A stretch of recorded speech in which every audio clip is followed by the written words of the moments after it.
Good morning, good afternoon, good evening, wherever you are. I think we're going to make a start because according to my clock, it's the time that we're meant to be starting. I won't say the time because we're all in different time zones. So hello, everyone. My name's Rachel Bevan. So I'm Director of ESCAP Statistics Division and I'm based in Bangkok. So I'm saying good evening to you all, but I know that I think we've got people for whom it's the morning and the afternoon. So we're covering all the time zones for this one, which is fantastic. So it's my pleasure to be able to welcome you to this event, and I am going to be your moderator. And we are looking today, as you know, at measuring adult mortality. And as you can see from the flyer here, we've got a lot of speakers. So we are going to try and do what we can to manage things and to make sure that we allow enough time at the end to really hear from all of you as well. So thank you so much for joining us today. And I think really over the last couple of years, probably over the last 3-4 years, the importance of measuring adult mortality has become increasingly evident to absolutely everyone. And particularly during the COVID-19 pandemic, we really saw the importance of actually not just registering deaths, but actually being able to understand the granular detail and understanding them broken down by causes of death, but also by age groups, by gender, by ethnic background. Can I ask everybody who's not speaking to please go on mute? And also just to say, I think we're recording this session, although I'm looking at my colleagues around the room because I think they're going to be recording it, just so that everyone is also aware of that. So today we're looking at how we can build and strengthen resilient civil registration and vital statistics systems, but we know that that takes time. So we're also looking at how we can explore more innovative ways to measure the coverage of death registration and looking at how we can use censuses and surveys and other data sources to really improve that quality of death registration data in order that we can actually use it to better measure adult mortality. So in today's discussions, we're going to hear more about the different approaches and experiences from 3 different countries. And also it's an opportunity for us to kind of really use this new community of practice on measuring adult mortality, which is so important.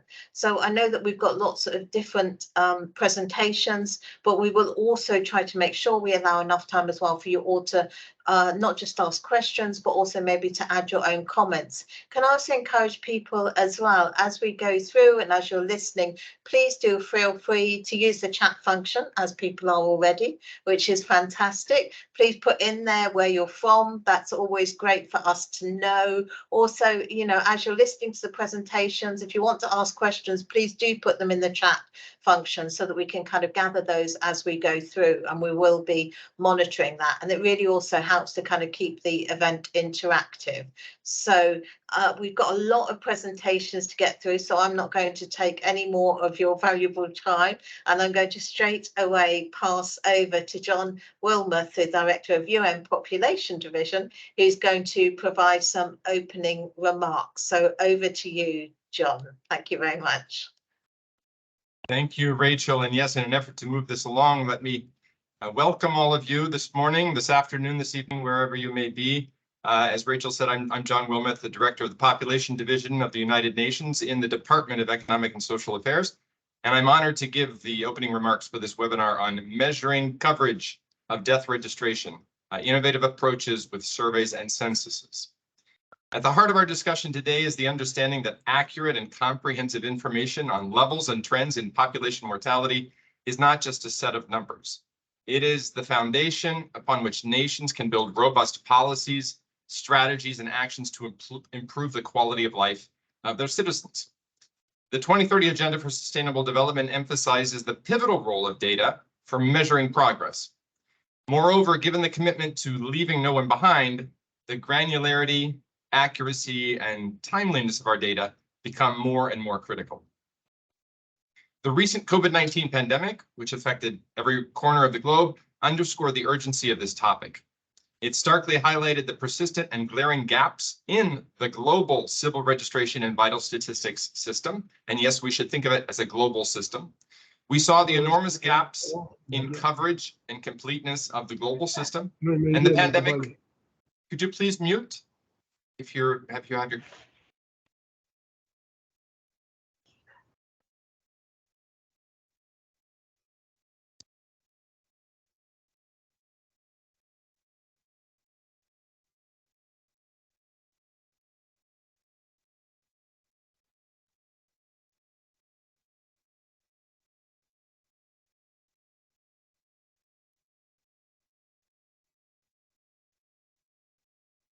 I'm just I can't hear John anymore.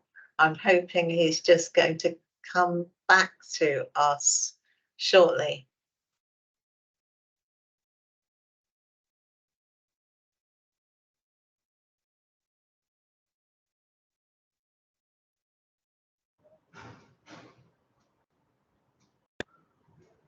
John, we can't hear you at the moment. Probably most of you are familiar with the publication. I'm sorry, can you hear me? We can now.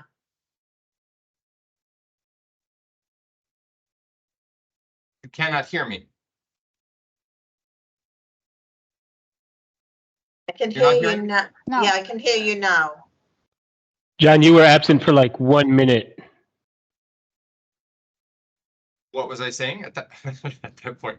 Look, I'm sorry. I'm not sure. I shouldn't probably repeat what I've said, but this is all about civil registration systems and the gaps that we observed during the pandemic. And these are invaluable systems. And just to give you a review of how this impacts the global mortality estimates, I'm sure most of you are familiar with a publication called The World Population Prospects, which contains the latest edition of the official United Nations estimates and projections of the global population. And this massive data set includes time series of adult mortality estimates for the 237 countries and areas that comprise the global population. To produce these mortality estimates, a vast array of country-level empirical data was reviewed and analyzed. The data sources include questions on the number of deaths in a household coming from 150 surveys and over 150 censuses. Also from questions on orphanhood status coming from 150 surveys and over 60 censuses. And also from questions on the survival of siblings from around 200 surveys. These sources dated from the 1950s to 2020 and covered about 110 countries. Are you hearing me? Can I confirm that you're still hearing me? Yes, we're still hearing you, but can everybody else go on mute? Because I think there's a bit of background. Thank you. Yes. Yeah. Thank you, Rachel. So let me acknowledge the work of the Statistics Division of UNDESA, the Statistics Divisions of UNDESA and of ESCAP in establishing or breathing life into the measuring adult mortality community of practice, which has benefited immensely from the insights of Professor Stéphane Elranger and from generous financial support from the Data for Health initiative of the Bloomberg Foundation. The work of the community of practice is an outgrowth of two working groups of the Technical Advisory Group for COVID-19 Mortality Assessment, which was established by the WHO and UNDESA in 2021.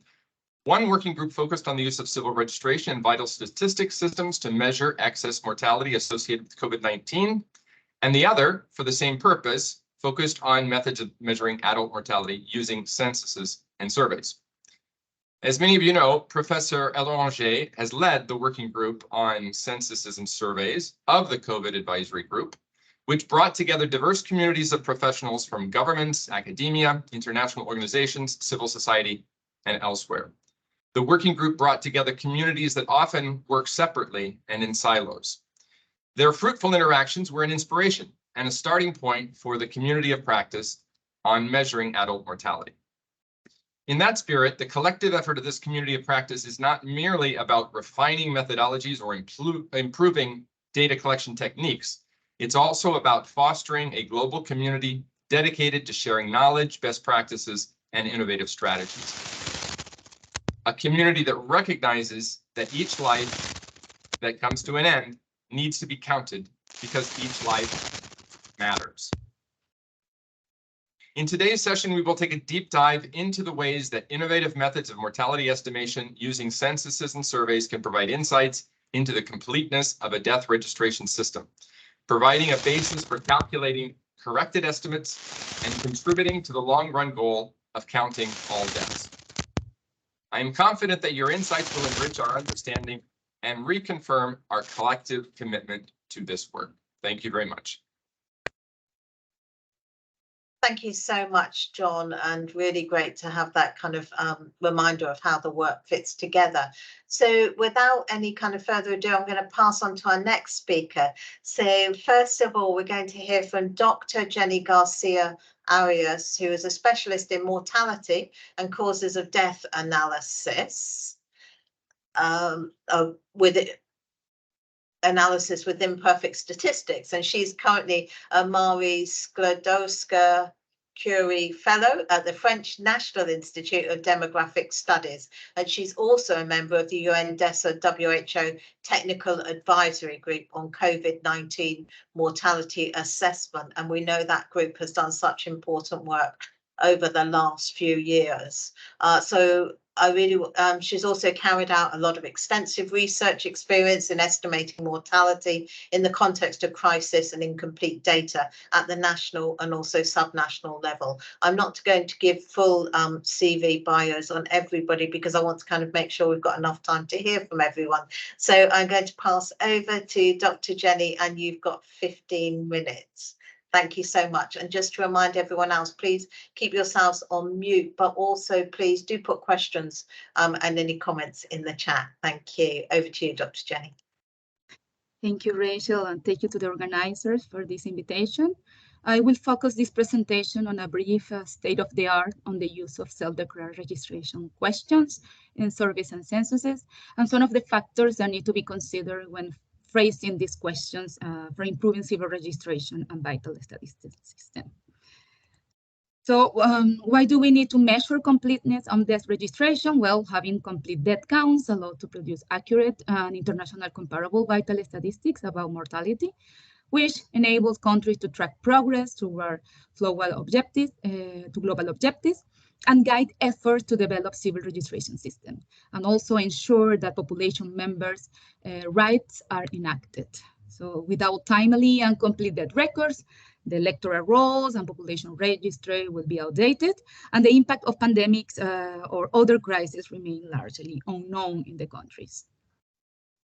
Our current knowledge about the completeness of death registration comes mainly from four types of methods. The death distribution method, which main rationale is assessing the overall completeness of adult mortality by checking between the consistency between age structures of the population and the age pattern of the registered death. However, this method uses data sources such as census that might be not recent for all the countries. It also requires assumptions about population dynamics, and it provides a general overview of completeness without exploring potential age-specific differentials that we might have. The second type of method is the capture and recapture method, which cross-validate two or more independent sources, and these sources have proved to be these methods have proved to be useful, but time-consuming and resource-intensive.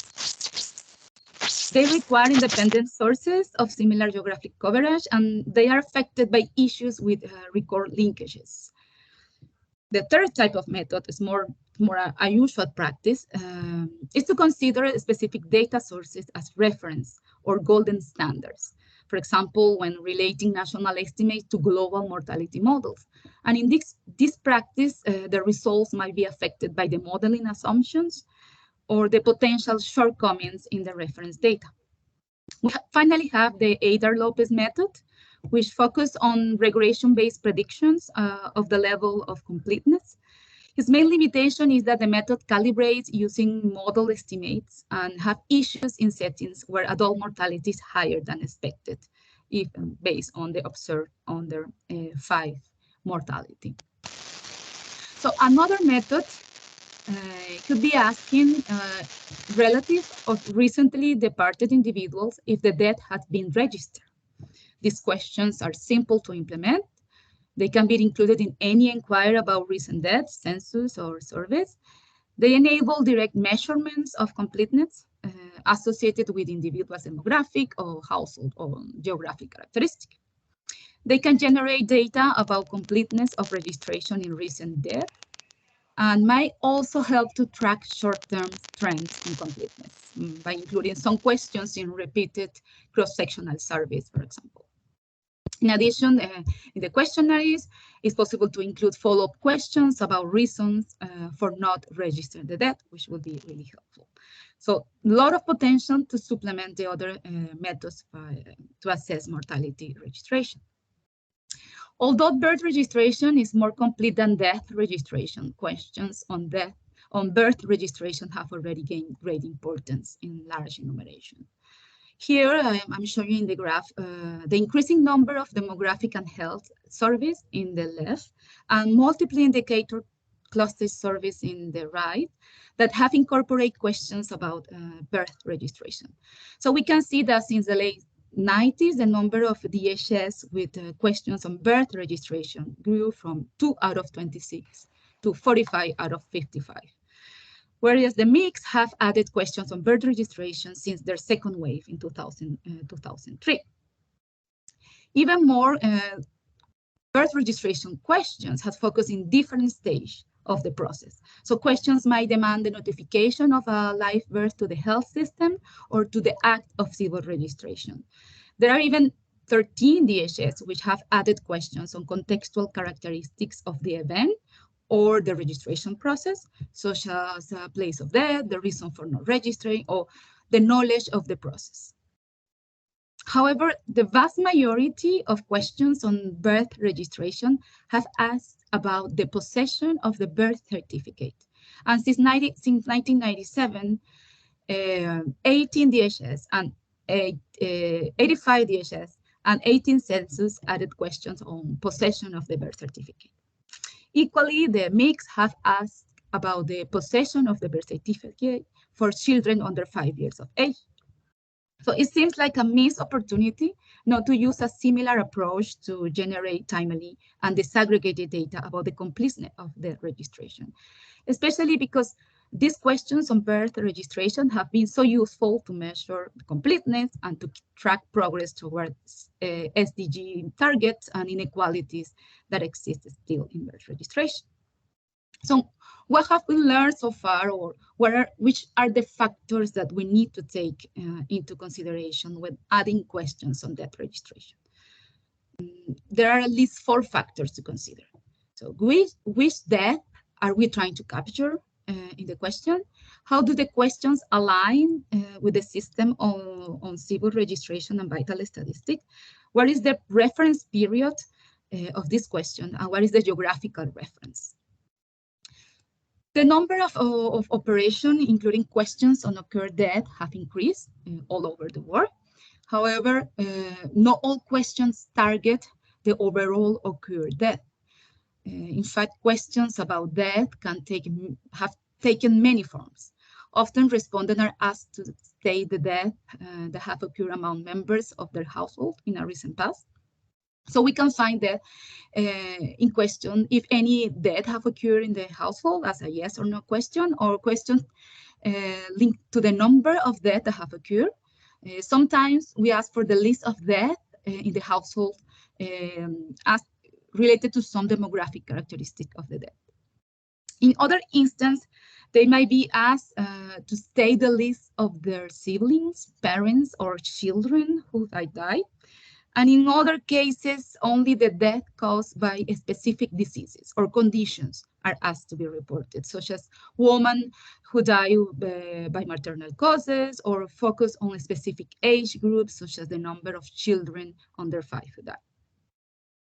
So in this sense, by adding a simple query on death registration to any of the current questions on mortality, the information can be restricted to a subgroup of a population or remain incomplete.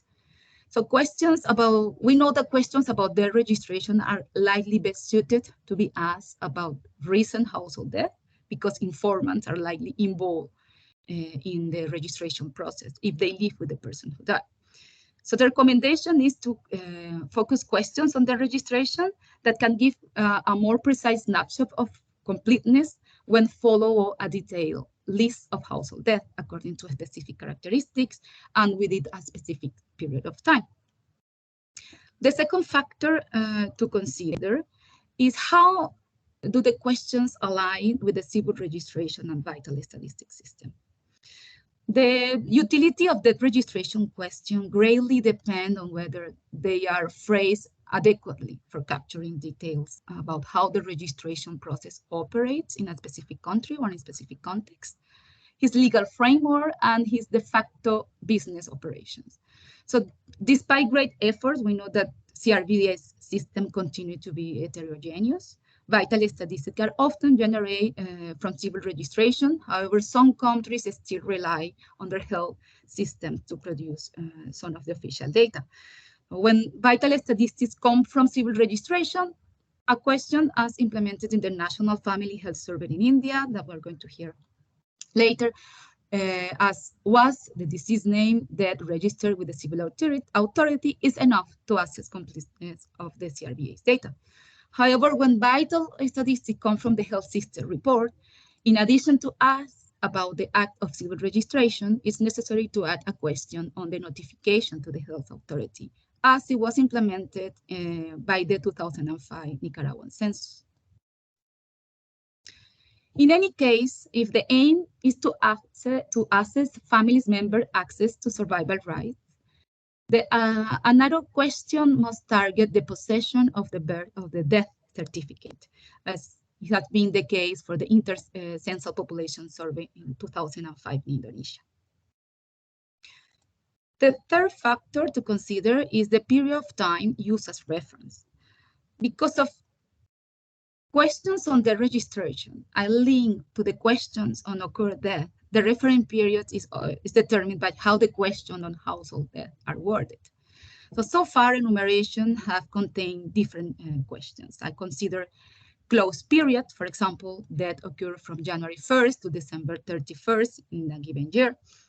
So by adding a question on registration to this reference period, will cover one calendar, which aligns with vital statistic production. And so we can measure completeness by directly comparing a ratio of both measures. However, this wording may be susceptible to memory lapses regarding the exact date. So we have another examples. Another way to set the time reference is a continued period prior to the enumeration. For example, by specifying a date as a threshold up to the enumeration. And in this sense, the declarant may more easily recall household death after a specific limit.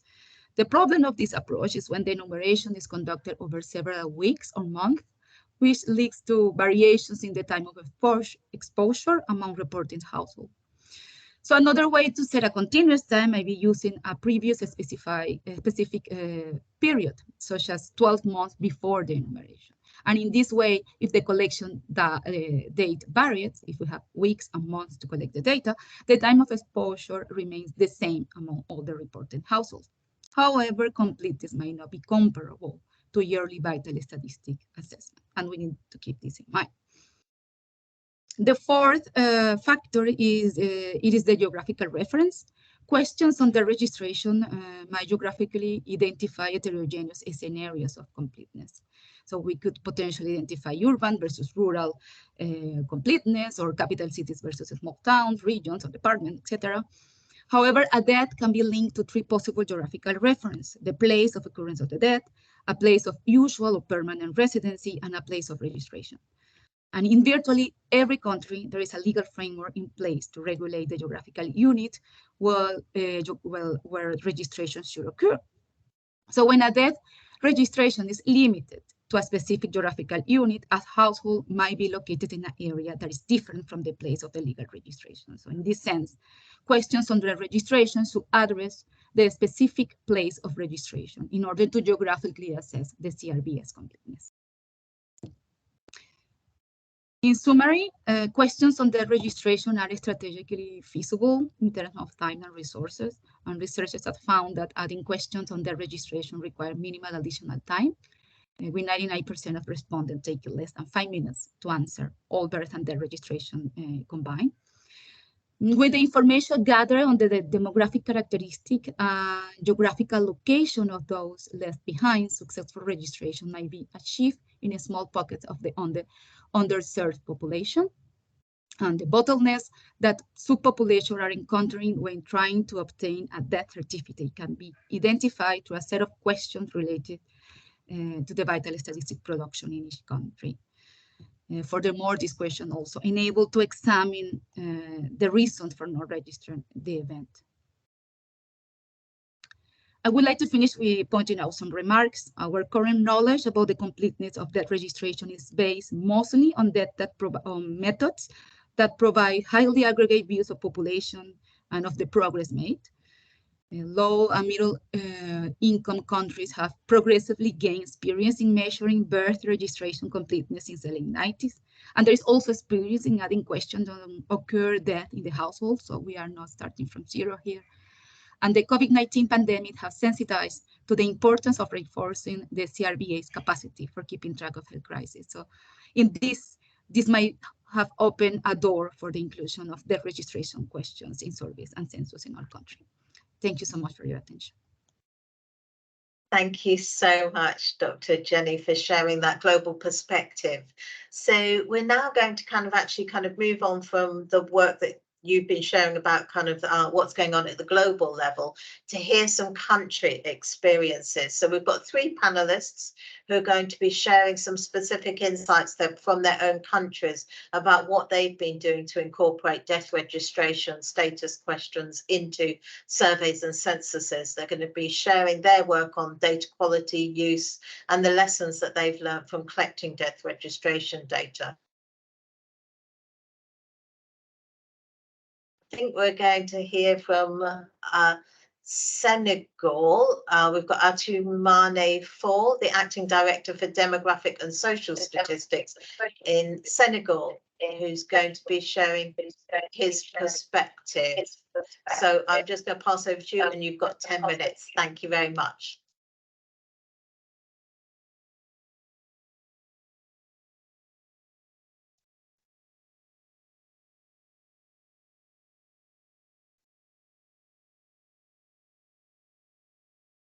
Vous me recevez?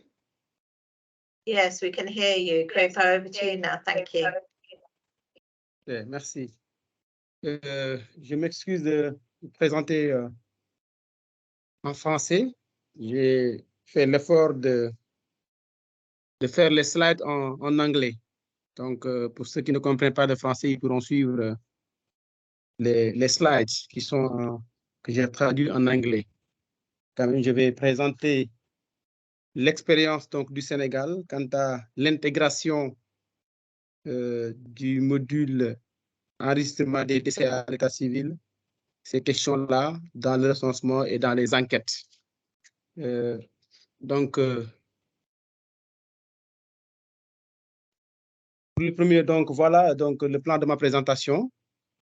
Je parlais d'abord du contexte et justification, des méthodes d'enregistrement des décès adultes au Sénégal, du module décès dans le dernier recensement de 2023 que nous venons de boucler, mais aussi du module décès dans l'enquête démographique et de santé, DHS, 2022-2023, que nous venons aussi de boucler et dont les résultats sont attendus pour les 2 enquêtes.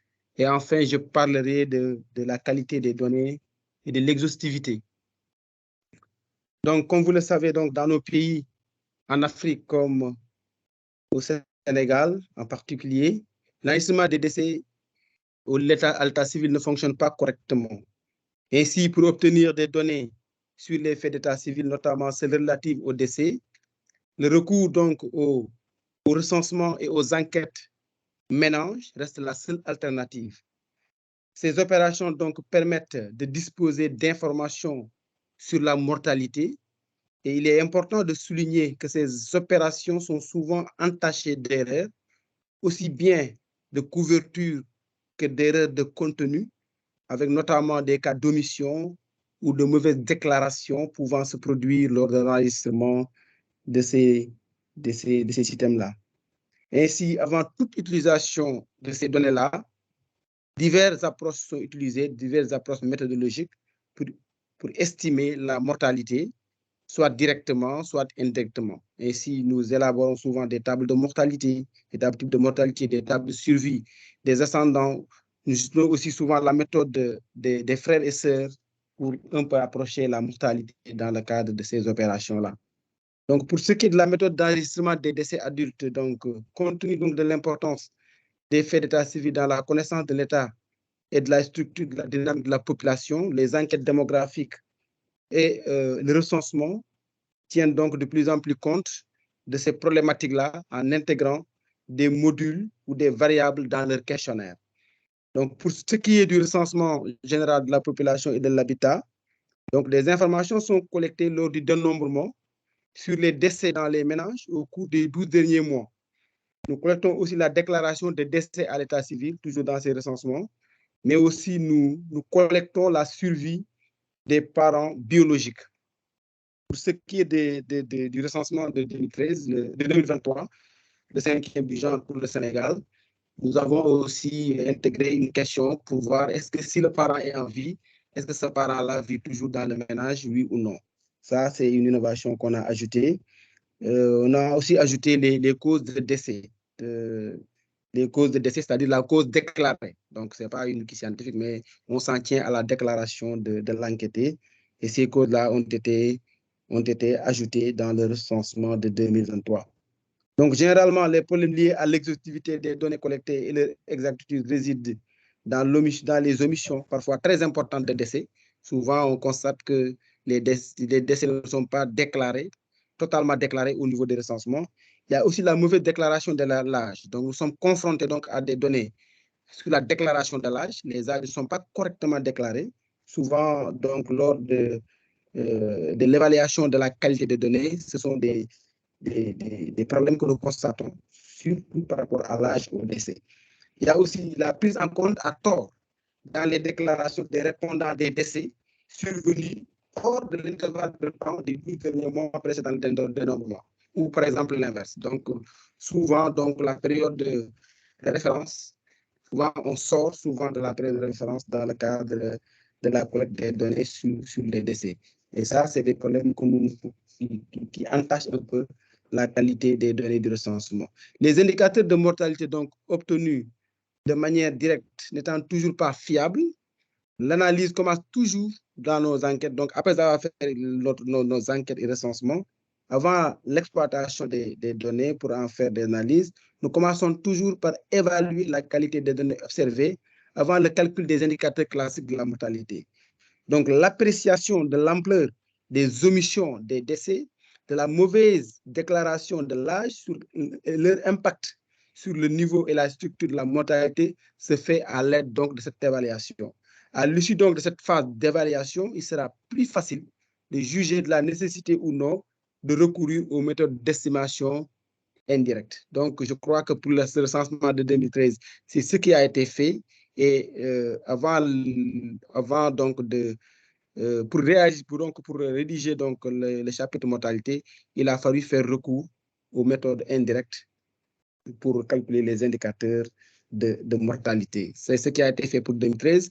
Pour 2023, nous venons un peu de boucler le recensement de 2023. Nous sommes dans la phase enquête post-censitaire. Et après cette phase, donc, nous allons voir est-ce que les données seront ajustées, oui ou non.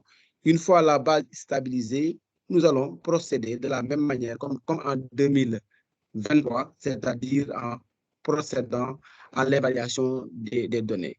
Et comme vous le savez, l'étude de la mort dans les pays a une statistique déficiente, en général sur un problème de qualité des données, but en général sur un problème de qualité des informations recueillies sur le terrain, notamment l'exhaustivité et leur exactitude.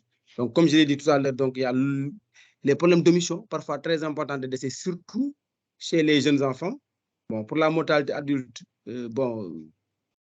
c'est un peu acceptable, mais il y a aussi la mauvaise déclaration donc, de l'âge au décès, la prise en compte à tort donc, des enquêtés des décès survenus hors du délai intervalle de temps de 12 mois précédant le dénombrement, ou l'inverse, c'est-à-dire la non prise en compte, oubli ou à tort des décès de cet intervalle considérés comme ne faisant pas partie de la période antérieure.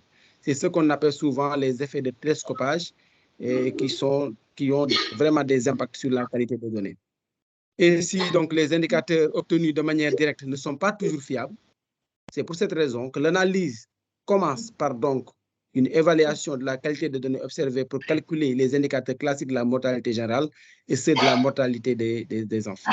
Cette évaluation vise donc à apprécier l'ampleur des omissions des décès, la mauvaise déclaration de l'âge, ainsi que l'impact du niveau et de la structure de la mortalité. C'est à partir de cette évaluation donc que l'on juge donc la nécessité de recourir aux estimations directes ou non. Pour ce qui est des enquêtes démographiques et de santé, on a aussi une question qui nous permet, un module qui nous permet un peu d'avoir donc la mortalité, donc des données, des indicateurs sur la mortalité adulte et notamment la mortalité maternelle.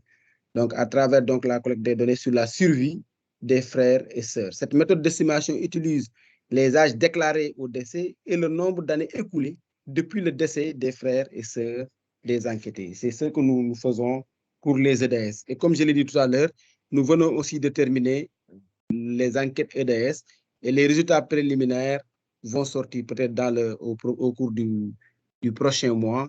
Et avant la fin de l'année, nous aurons les résultats définitifs de l'enquête démographique et de l'enquête démographique et de santé. Donc, pour ce qui est de la qualité des données, donc l'estimation du taux de mortalité requiert donc des données complètes et précises sur les décès. Pour le cas du Sénégal, les données disponibles sur la mortalité proviennent donc essentiellement des recensements et des enquêtes. Donc, notamment l'enquête démographique et de santé. On avait aussi réalisé une enquête EDS mixte dans un passé pas très loin. L'exhaustivité de l'enregistrement des décès adultes donc, dans les opérations mentionnées se fait donc généralement de deux manières. Donc, d'abord en évaluant le taux de nos réponses, la qualité de données observées, structuration des données sur la survie des parents biologiques, puis en générant des indicateurs classiques de la mortalité par la manière directe, s'il s'avère que les décès ne sont pas sous-enregistrés. Dans le cas contraire, on fait recours souvent à des méthodes d'estimation indirecte pour estimer le taux de mortalité. Donc, l'évaluation des données de ce précédent recensement donc, vont nous dire est-ce qu'on pourra utiliser des méthodes directes ou bien si on pourra utiliser des méthodes indirectes. Et ça, nous le saurons dans un avenir très, très proche. Pour ce qui est des EDS, pour disposer d'un nombre suffisamment important de décès adultes pour produire une estimation fiable, donc les taux sont calculés sur la période de 6 ans qui sépare l'enquête, donc de 0 à 6 ans avant l'enquête. Donc, si la période de 6 ans qui précède l'enquête, c'est cette période-là qui est utilisée pour calculer les taux de mortalité dans le cadre des EDS. D'autres méthodes, comme la comparaison avec les données des estimations de la mortalité des Nations Unies ou des observations de population ou entre les sources elles-mêmes, sont aussi souvent utilisées. Donc, bon, il y a aussi d'autres expériences. Hein. On est en train de travailler un peu sur les données d'état civil. Hein. On a un projet avec Vital Stratégie qui nous permet un peu d'avoir des données sur le système d'état civil. On a déjà fait un test, c'est-à-dire une pilote avec 121 centres d'état civil à travers le Sénégal. Et nous comptons passer à l'échelle, c'est-à-dire essayer de mailler tout le territoire national, utilisant tous les centres pour essayer de voir est-ce qu'avec les données d'état civil aussi, on pourra produire des indicateurs de qualité à l'image des indicateurs que nous produisons dans les enquêtes et recensements. Vraiment, c'est ça l'essentiel de ma présentation. Je m'en excuse pour le français. Je pense que ceux qui n'ont pas compris le français ont pu quand même comprendre avec les slides en anglais. Je vous remercie. Merci beaucoup pour votre présentation. Thank you so much for your presentation, and thank you for putting the slides in English so we could see the experience that you were able to share from Senegal. So thank you so much for that. We're going to go on now to hear from another country. So now we're going to hear from Palestine, from Mr. Mohammed Draidi, who's the Assistant of Undersecretary for Statistical Affairs in the Palestinian Central Bureau of Statistics. And Mr. Mohammed is a researcher in social and demographic studies, and he holds a master's degree in population studies and demography, and he's been working in PCBS since 1996. So if we go over to you now, and you've got 10 minutes. Thank you so much. Over to you now, Mr. Mohammed.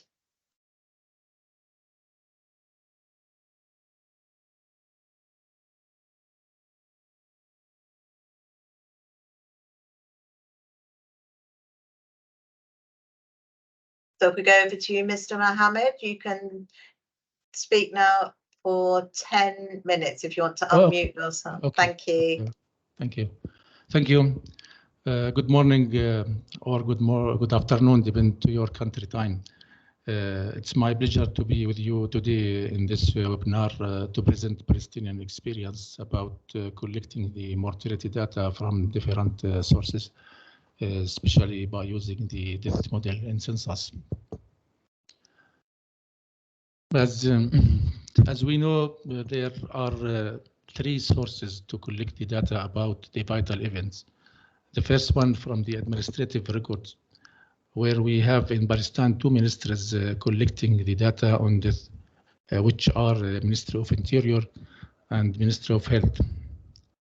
The second source is household surveys, and we in Palestine conducted several household surveys since 2023. The third source is population census, where PCBS conducted the three population census till 2023. As I mentioned, the Ministry of Health collect data on a vital event, birth and death, through the health centers and hospitals, where these centers and hospitals send the statement of death directly to the Ministry of Health, and the Ministry of Health published this data in the annual reports.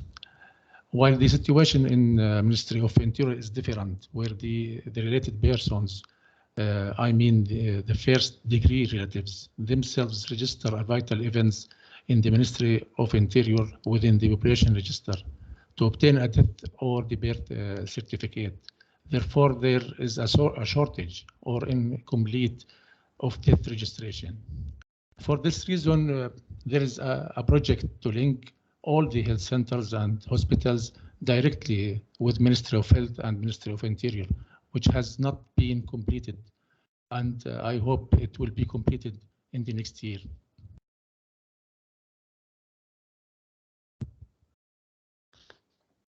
Unfortunately, PCBS does not obtain the raw data of death registration. So we only obtain a data as tables, where we obtain data on a number of registered deaths by age and sex and region, year of death, and the governorate month by month, and the data on infant deaths by different background. This is what happened now, and we have in PCBS. The other data source is household surveys. PCBS has implemented several of health and demographic surveys since 1995. The first one, its demographic survey, was in 1995, and the second one, the health survey, which was in 2000. And the PCBS conduct several rounds of multi-indicator survey, which called mixed survey, which funded by UNICEF, where the last of which was at the end of 2019, and PCBS now preparing for a new round of this survey during the coming years. I think it will be in 2024. These household surveys include several indicators related to the child and infant mortality rates. For example, maternal mortality, orphans ratio, child and infant mortality, and questions about the birth registration. Regarding to the mixed survey in 2019, the infant mortality rate for the 5 years preceding the survey was 12.1 death per 1,000 live birth, while the under 5 mortality rate was 14 deaths by 1,000 live birth.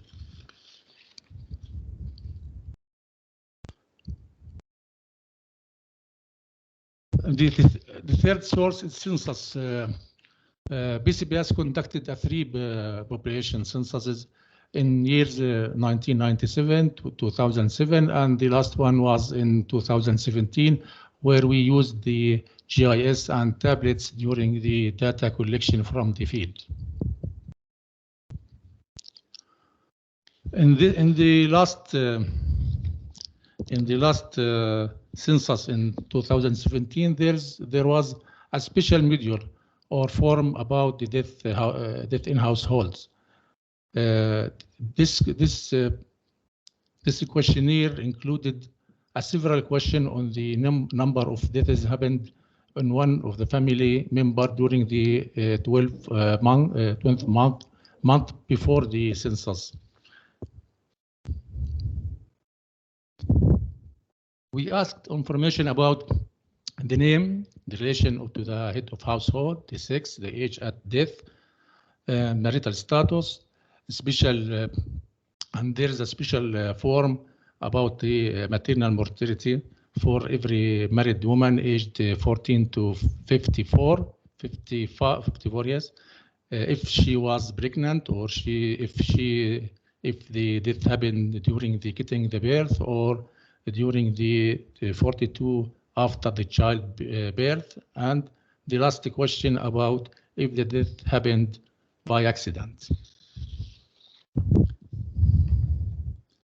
The main aims of the mortality model is to estimate the maternal mortality rate, to evaluate the death registration with available administrative resources, estimating some in the demographic indicator like the IMR, infant mortality rate, and under 5 mortality rate.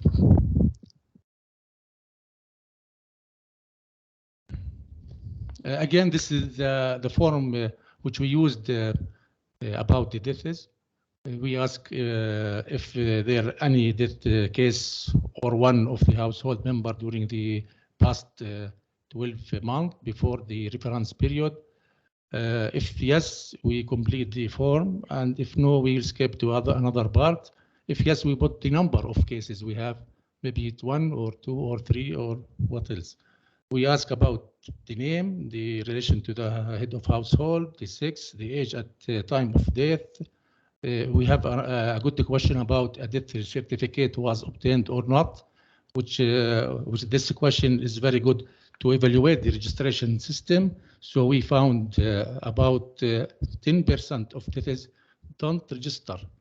And for the infant mortality, about 35% of infants didn't register in the system. So we have a shortage in coverage this part of deaths.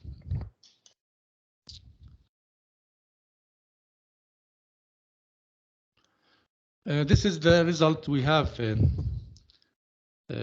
by the death registration by using the form of census. This death distribution by age and sex 2017 by using the data of census. This figure shows the result of mortality module in census by age and sex, where the number of deaths according to the module was about 11,000 deaths, and the number of infant deaths under 1 year reached about 1,400 cases, which means that the infant mortality rate about 11 deaths per 1,000 live birth, which is consistent with the last mixed survey in 2019, which was about 12.1, as I mentioned before. This is another source. Also, I want to ask about another thing. Also, the figure shows that the number of cases among males are more than number of females from age 0 to 80. Also, the number of cases aged 65 and over reached about 5,200 deaths, which is lower than we expected, which means that there is a shortage or incomplete in the data of deaths model for elderly, especially females. Which could be due to the death happened in the one-member household where we have about 5% of house. Yes. In that site. I think it was, when were they doing all these asset checks? Was a few months ago, a month ago, no? Yeah, he had a few. Somebody needs to turn off their mic, I believe. But I haven't spoken. Mike, can you turn off? If you can give me to continue the presentation, I will ask. It's muted. It's muted. Someone, we muted the person. I mentioned that there is a shortage in register the elderly in the census module, which could be due to death happened in one-member household, where we have about 5% of household with one-member household, and most of them are elderly persons.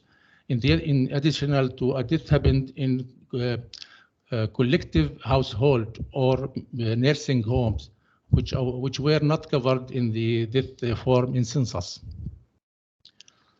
This is for the result we have in the census data. And the when we and the other figure here, it's from the Ministry of Health.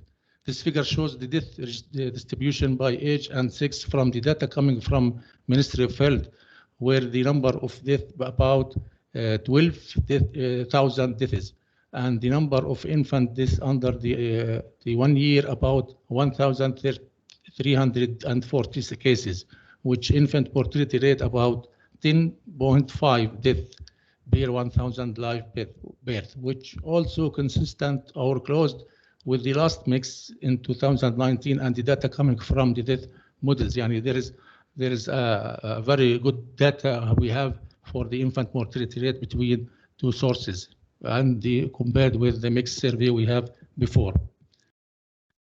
Also, the figure shows that the number of deaths among males more than number of females from age 0 to 70 years.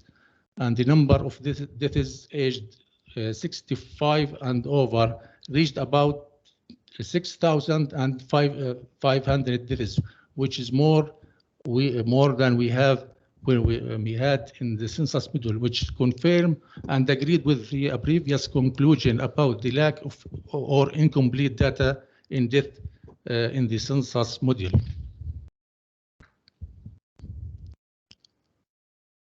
Here the figure about the death distribution by age and sex from the data coming from the population register of Ministry of Interior, where the number of deaths is about 10,500 deaths, and the number of infant mortality deaths under 1 year reached about just 800 cases, with the infant mortality rate about 6 deaths per 1,000 live birth, which means that there is a significant lack of registration of infant deaths in population register. Despite there are fewer of deaths than we expected between age 0 to 4 years, there is a consistency of number of deaths between the deaths by the sex and age, where the number of deaths for males is higher than number of females up to age 70 years.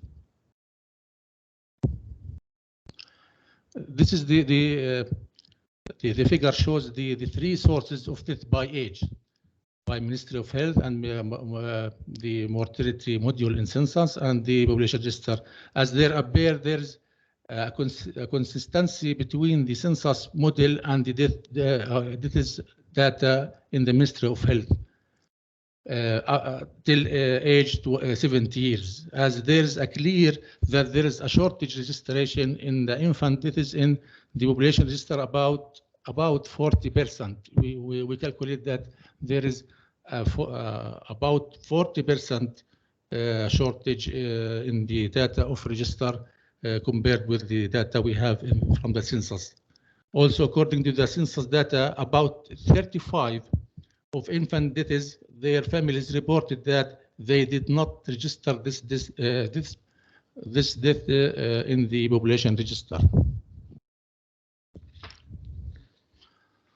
This is the result. This is the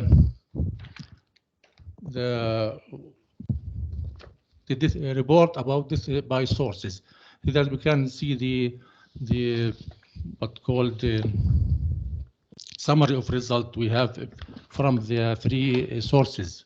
You see here, you can see here the number of reported deaths between compared to the three sources.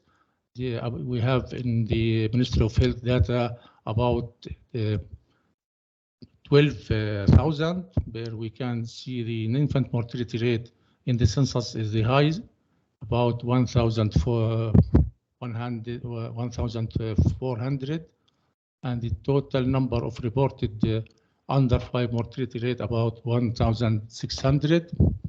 The total number of reported female deaths aged 15 to 49 about 550. The total number of reported maternal mortality cases in the census data we found 19 compared to 18 what we found in the data coming from Ministry of Health, which was close together. And the last data here, total of number of reported deaths aged 65 and over in the Ministry of Health was the highest one is 6,500. This is the last slide I have. It's Thank you. results and recommendation. We can see the population register data lack in mortality data, especially children and infant mortality. Ministry of Health data are more complete than other sources, and mortality rates in all of infant and child from both census and Ministry of Health are almost the same of those of the health survey.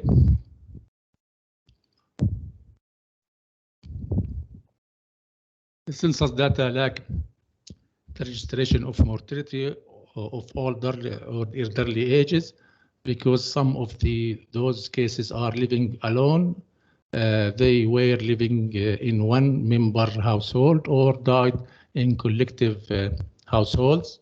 There is a vital need to link between the data sources by Ministry of Health and Population Register and BCBS, Palestinian Central Bureau of Statistics, to obtain the accurate data. It is rather necessary to collaborate among all data sources to improve data quality and data comprehensive. And thank you for your attention.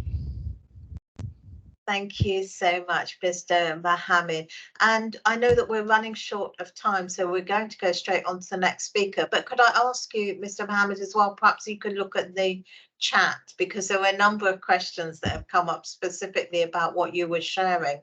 So it would be great if you wouldn't mind looking at that, and maybe you can answer some of those in the chat. And if we've got time at the end, we will come to them as well. But now we want to move on to our third country, and we want to hear from Professor Nandita Sakya, who is currently serving as a professor at the International Institute for Population Sciences in Mumbai, India.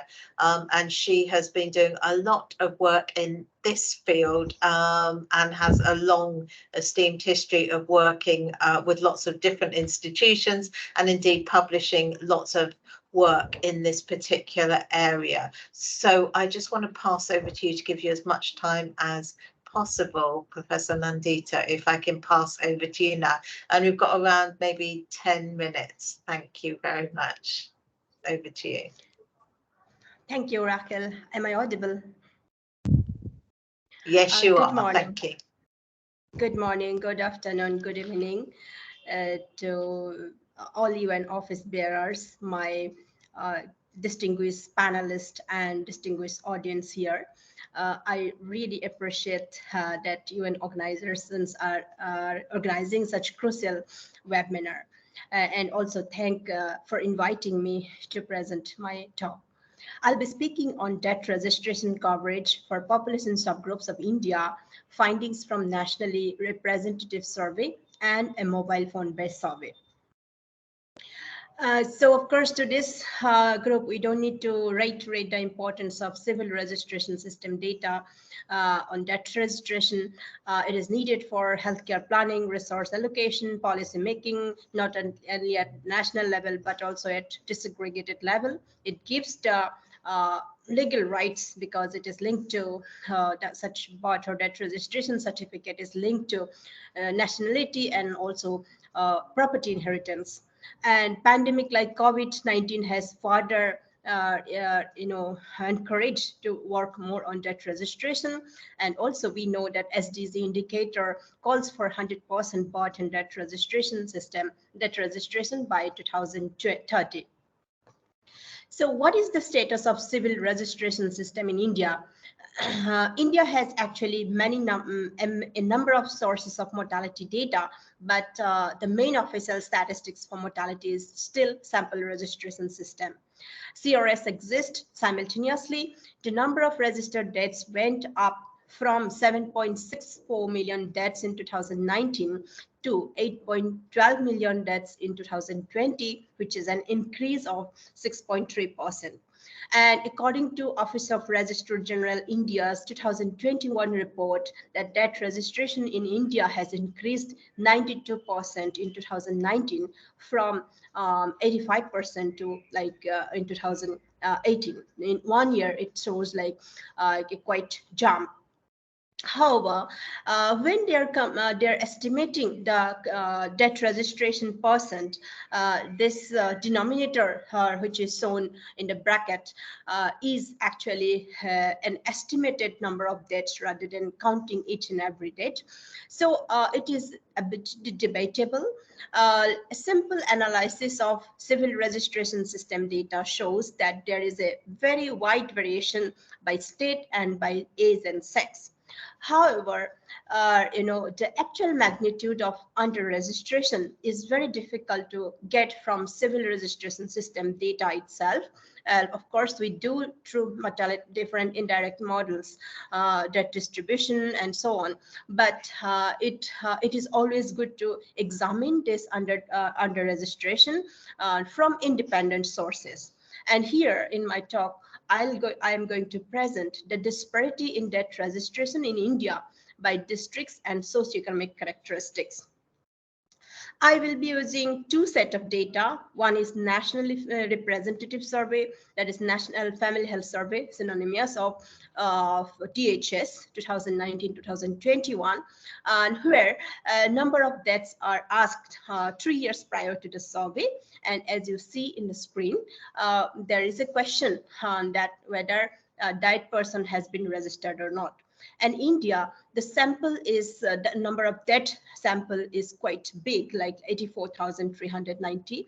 And that gives a solid background to analyze the under-registration disparity in India. My second source of data is based on a small-scale study. Study name is New Recruitment Strategies for Mortality Surveys, a randomized trial by New York University, Abu Dhabi, and their collaborators, which is basically conducted in Hindi-speaking states of northern India between October 2022 and April 2023, which is based on mobile phone-based survey. And in this survey, the respondent recruited via random digit dialing and generated data on close to 500 recent debt. And they asked the same questions on household debt, just like NFHS. but only for a shorter reference period, that is past 3 months. They also included a follow-up questions about reasons for not registering a debt. So here are some findings. First finding is that debt registration level among men and women for the districts of India, where we see that there has been there is a like many things can be seen from here. First is, of course, very high level of disparity across districts. For example, out of 707 districts, 122 districts have less than 40% of debt registration, and whereas 251 districts reported that more than 80% of debt registration. And interestingly, for males, debt registration was like less than 10% in one remote district of Arunachal Pradesh, which is like here, and that then it goes to Mumbai or some districts of Kerala where it is 100%. Another important point we see from here that there is a clear gender disparity, where we see on the right-hand panel that females are much lesser registered than males. And also we see that, disparity across region. We see like there are more under registration is more concentrated in northeastern as well as north central belts of India.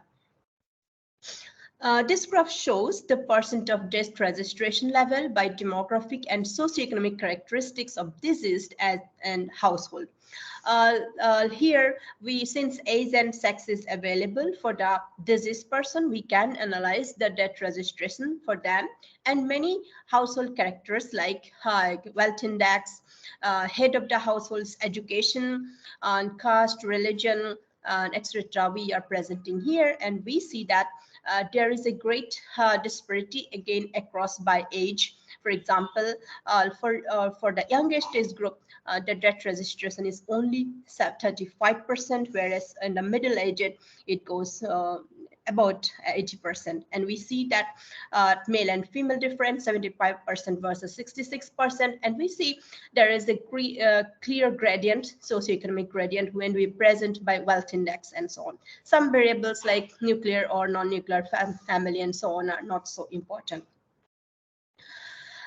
We try to find out what are the factors associated with debt registration in India in regression analysis, and we found that after controlling other background factors, debt registration is highest somewhere in 49 age group, that is 5.05 times higher. Then female have lower chance even after controlling other factors, and we see geographical disparity as well as other socioeconomic variables disparity. Then this graph is showing state level distribution of registered debts in Hindi-speaking states of India, and we again see that there has been quite a bit gap across states of India, across the states, and which is varying between like 20% to 0%, and so on.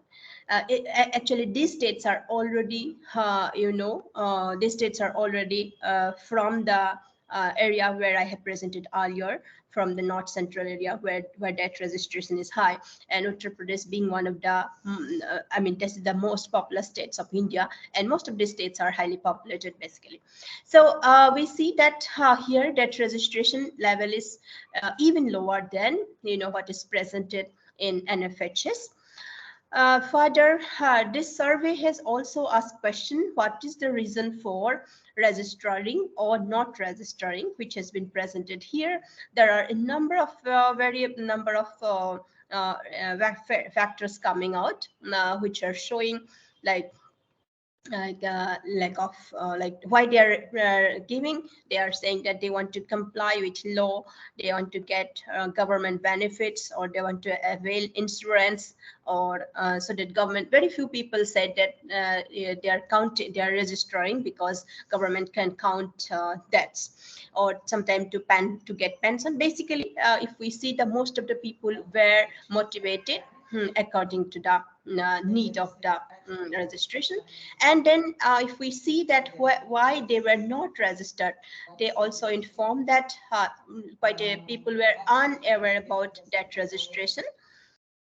And some people thought there is not that registration is not important, and so on. Finally, we run regression analysis using the same data.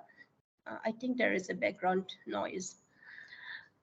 Finally, we use the same, again, try to find out the factors associated with debt registration in this small scale data. And interestingly, we find almost similar result what we have found from a nationally representative survey. So from here, we see that debt registration, first point is that, debt registration, what we find and what is estimated by Office of Registrar General report seems to be much higher than what is found in NFHS. There has been great variation by district, socioeconomic and demographic characteristics, which is consistent both in NFHS, CRS, and as well as our small scale study. It is seen that it might be possible that there has been continuous increase in debt registration, but it seems that percent of debt coverage is still lower. So our understanding is that if we are adding simple question on debt registration in NFHS, it gives a lot of insight to us. At the same time, I want to convey that it might be possible that depending on the question, results may differ, because from our experience in primary survey, which is going on now in India, in one of my projects, we said that there is a great gap between asking the question that whether debt registration has been done and whether they have got the certificate. Many a time, people go for registration, but they don't have debt registration certificate, either because they don't collect or because they find some difficulty in collecting, or some administrative issues. So it might be possible, it may be more interesting to add question on debt registration, as well as why they are registered or not registered, and whether they have certificate or not, so that we can address the gap in debt registration more intelligently.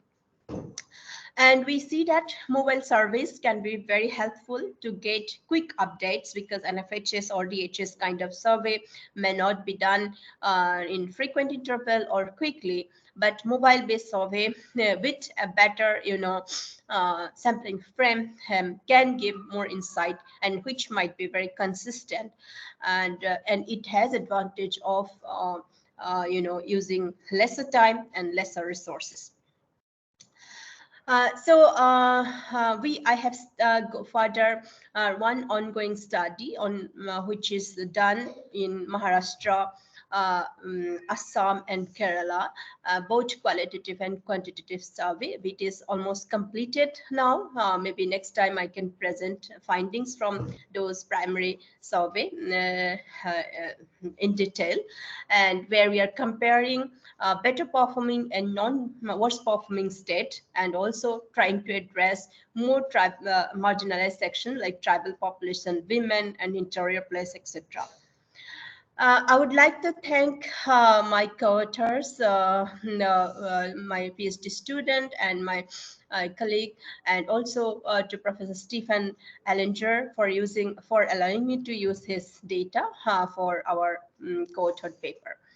And that's all. Thank you. Thank you so much for sharing that. And also thank you there for your email. That will be very useful, particularly for those people that are asking some questions as well. And there's also a website where you can get more information.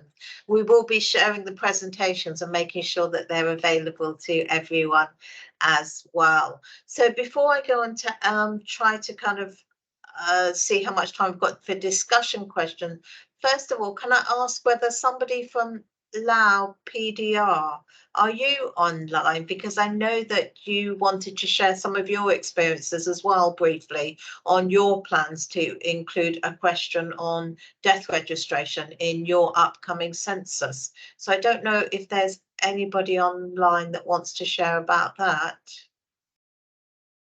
Oh, wait 1 second. Yes, Yes. Uh, If you could yes, share briefly, that would be great. Thank you. Yes. So first of all, I would like to say good morning and so good evening and good afternoon to all participants and especially to Russia. So on behalf of Lao PDR, as we are working for the Lao Statistics Bureau, can you hear me well? Yes. So Yes, I thank may you. share a short information with the meeting that we are going to conduct the census in the year 2075. And right now we are preparing our questionnaire and the tool. And also in this time, we are going to use the quite modern, some innovation in our field work, like we are going to use GIS and also create the digital EA for the census.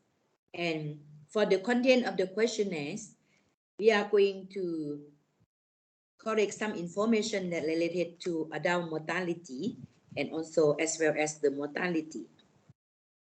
Then we add some question when we decide some questions that to asking about the date in the household. That for example, that the date in the last 12 months that occur in the household, and we also correct about the sex and the age of the disease, and then also the mother die because of pregnancy or during the delivery or post after birth, delivery or whatever. That we also put that question in, and then we also ask about the name of the date as well, and also for this one we also have some questions that to ask about the birth registration and death registration, whether the birth and the date occur in the household has been registered or not.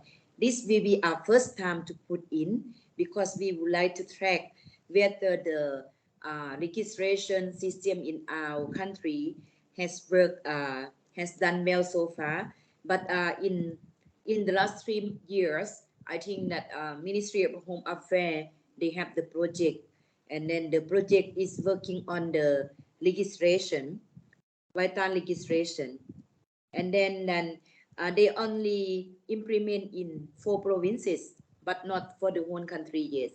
But right now we also work with them on how can we see the data from the 4 pilot provinces, and especially we have done in the last year with the UNFPA and ESCAP on the National Vital Statistic and report. So then and then the report is now under the translation and finalization, and it will be disseminated very soon to the Line Ministry and concerned government agency that to see that what kind of registration in our country need to be improved. So then I think that is we have done so far. I think that we will try to see the pilot of our questionnaire.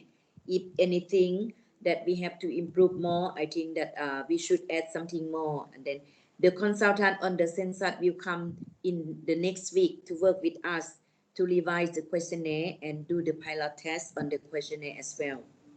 And this time, as I mentioned, that we will use the GIS and we are going to use the CAPI. This can be our challenges, you know.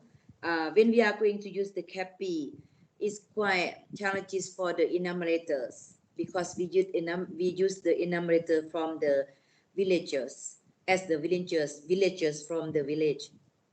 And so we are afraid that the skill will be good enough or not to use the new technology. So that is, we have to be careful in the training and anything in our preparation. So that I also would like to get your suggestion, even though in the meeting or whatever, the organizer that hear from my small sharing information, you can have some suggestion or something to ask that how can we be working well on our census. So that I may share this information to you first, and whatever that you would like to hear more, I am happy to share with you. Thank you.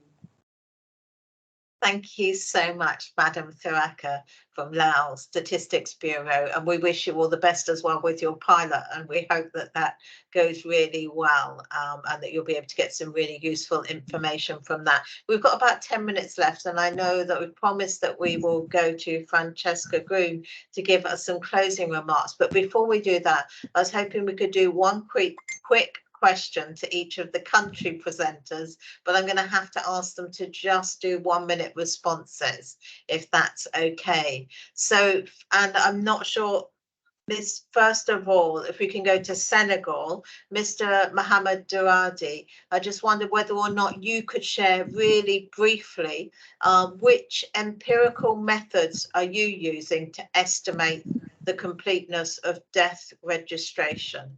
But if you feel you can't answer that, then we can always do it afterwards through the chat. But if I can ask Senegal, if you want to just quickly say a small bit about the empirical methods you're using to estimate completeness of death registration, Mr. Mohammed. Thank you.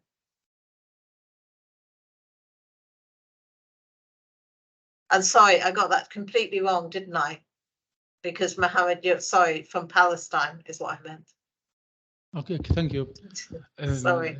About the method we used to estimate the completeness of data, we compare the data by using the results we have from the population projection, what we have prepared before, and compare the results we have from the other surveys, especially for household surveys and the health surveys.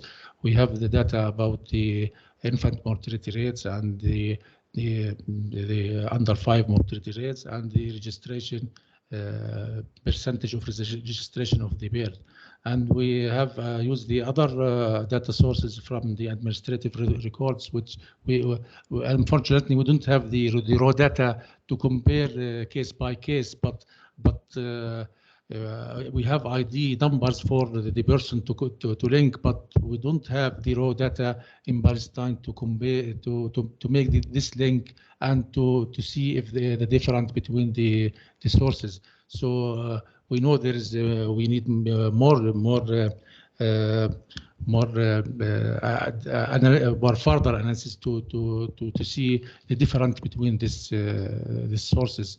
But as I mentioned, there is a very good closed data result we have from when we compare the results, especially for the Ministry of Health and the census we have.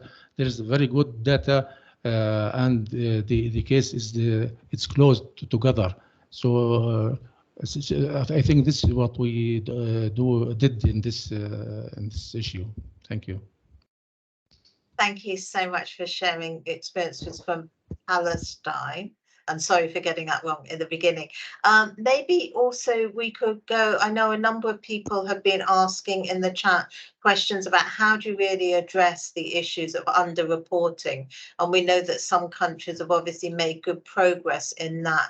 And I don't know whether or not, first of all, we could go to Senegal, maybe if you want to say a bit about what you have done in that area on how you're addressing underreporting, and then maybe I'll go to India after that, and then to Francesca in terms of closing remarks, if that's okay. Thank you.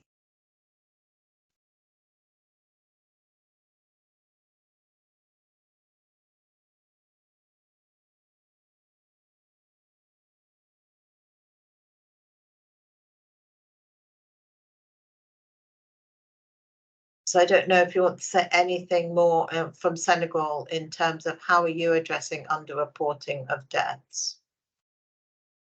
Me can add something.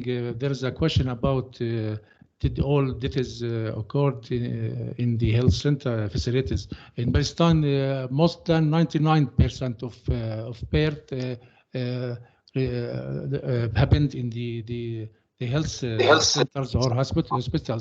So we have a very good data, and we about 100% of birth happened in the health centers. Thank you. Thank you so much. And that's really interesting, isn't it, as well? And I think that shows the importance of the context in which we're working, that there isn't going to be one kind of solution that works in all countries because of the very different situations that every country is in. We've got here the QR code as well. Please do register to join the new kind of Measuring Adult Mortality community of practice.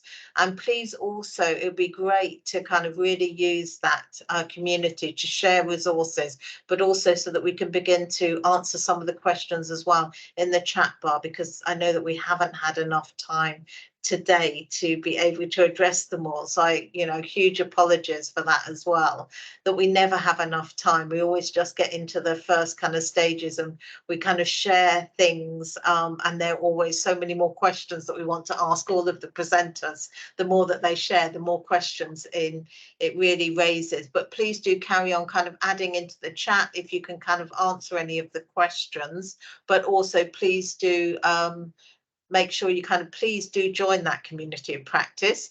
Please do also share any resources you've got, also sharing your own experiences, particularly around, what can we all do to address the under-recording. Also, Alex has kindly added as well a survey so that we can get some feedback on this event. And also I can see they've got a call for volunteer presenters as well. So please, really do come forward because we want to hear more from all of you. But at this point, I want to pass over to Francesco Gru, who is one of the assistant directors in UN Statistics Division. And we've just asked her to make a few closing remarks, and of course I haven't given her very much time at all to make them, but if I can pass over to you, Francesca, thank you so much. Thank you, Rachel. Thank you so much to you and to the organizers. This was really a very interesting discussion, and as you just mentioned, I believe this is just the beginning of a long-term relation within this group, and of course we will also help to amplify and to link this group with others we are working with. But going back to the discussion of today, first of all, thanks to the presenters. I learned a lot, and I believe you all deserve a big round of applause. Of course, we are all virtual, but that was really fantastic information, and thank you for sharing your experience. So I think that what I will bring back, what I will retain, is that all of you pointed to the importance of making the best of all the sources that you have as you strive to come up with estimates of adult mortality. So, of course, this is particularly relevant for countries that do not have yet a fully functioning civil registration, vital statistics, and ID management system. But also, I believe we should always promote multiple data sources also for countries with a solid civil registration system, because we always need the benchmark measures, and we need to be able to assess the coverage of vital events. from our registration systems. This brings us to the focus of our discussion. We were brought together to discuss the importance of using questions in censuses and household surveys to keep measuring and monitoring the coverage of that registration. And I think we succeeded in getting a few ideas and knowledge on what countries are currently doing.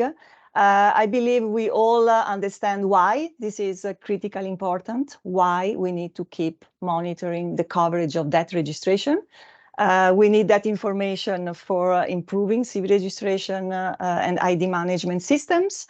Of course, for human rights, for good governance of countries, but from the statistical point of view, because we know that those are the gold standard for vital statistics, and eventually that information will improve the availability of mortality and cause of death data. We also acknowledge that monitoring that coverage is part of the package of the commitments that countries decided to monitor when they agreed on the 2030 Agenda for Sustainable Development. I think a few of you pointed out on the important target 1719 and indicator 1792 that require countries to monitor the level of coverage of both birth and death registration. A few of you also pointed out that when we talk about measuring death coverage, and I would say birth coverage too, it's critically important for us to use censuses and surveys also to capture the different level of experience among subgroups of the population. So the different level of registration due to demographic and socioeconomic characteristics of people and households. I think in terms of solutions and innovations, we also learned that there are options. There are countries that have experience that could be also copied by other countries who have interest. In this topic, we learned about different formulations in questions that could be added in surveys and censuses. And I think the importance of asking about the registration of death, but also of probing and asking for the availability of a death certificate. We also touched on the importance of the reference period and the geographical reference. A few of you, or at least one of you, pointed out on building on the success of the question on birth registration. So we have much more experience on that side, so we should build on that and on countries' experience on measuring birth registration from surveys and censuses as we build experience on that registration. And I think a few of you, again, going back to my first point, the importance of looking at different data sources. Of course, there is also a need to improve the way we link the different data sources and the information that these data points bring to the overall picture. And that naturally implies that we need to do better in terms of collaborating with all stakeholders at the country level and at the international level. And that it's a nice way to conclude by saying that this community of practice has a critical role in supporting this better collaboration and coordination. And I believe this is the first of a series of seminars and webinars. And I look forward to the next one to keep the discussion going. Thank you. Thank you so much, Francesca. And it just remains for me to say huge thank you to all of the presenters.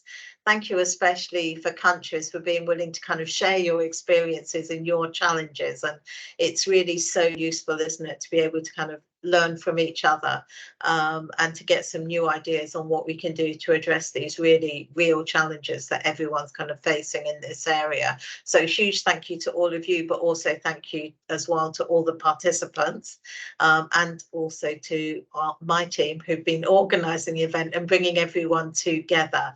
But please do join the this community of practice. It will really benefit from all of your experiences and kind of sharing what you are doing so that we can all learn from each other. So huge thank you to everyone, and we look forward to engaging with all of you in the future.